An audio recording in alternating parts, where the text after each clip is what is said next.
of the ravages left by the AIDS crisis and the civil wars all over the Great Lakes region and in Burundi, two sisters, Caritas Habonimana and Space Nihangaza, resolved to help vulnerable people survive with hope and dignity and to help their children.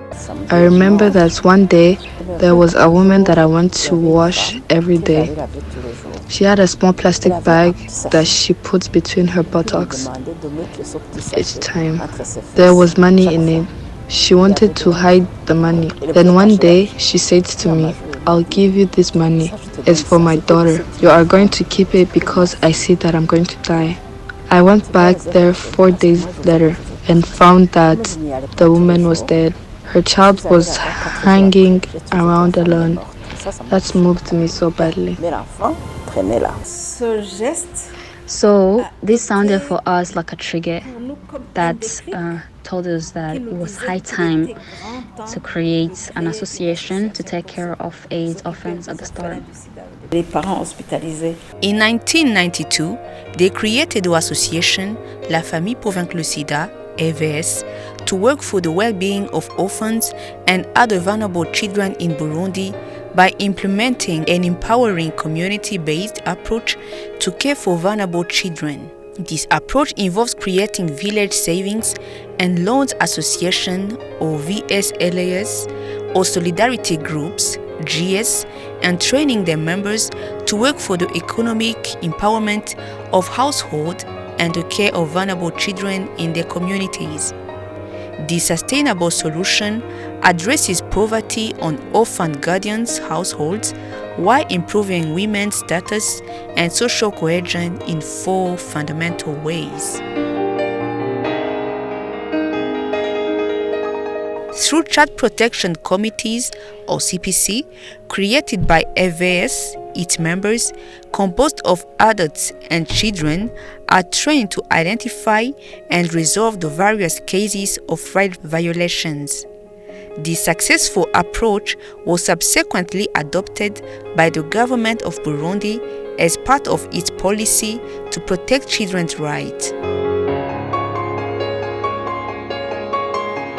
FVS sees education as the best gift to a child, transforming their life and community in a lasting way. It reflected its VSLAS, obviously, funds which are entirely financed by them in order to help orphans and vulnerable children, notably in the acquisition of school kits distributed at the beginning of each year, totaling over 730,000 since 1992.